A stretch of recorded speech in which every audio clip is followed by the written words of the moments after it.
Coffee review ng cafe latte a la Michita.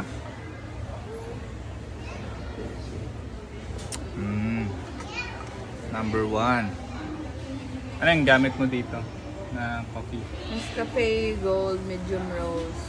Ha? Nescafe Gold Medium Roast. Tapos ano pa?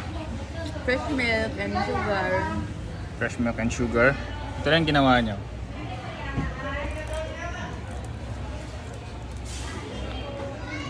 Sakto na yung tamis. Hindi masyado matapang.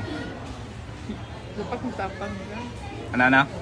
Dapat matapang. Dapat matapang daw. Yung kaya ka nga ipaglaban.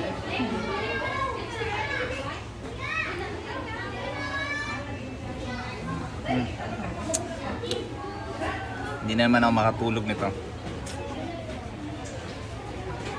Maka, kung bag lang ikan sa driver ko na nakaw kanina. Nagpalit ko bag ng spray.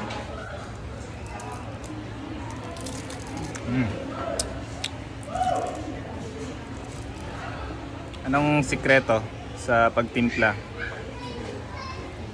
Pagmamahal. Pagmamahal. Kilig!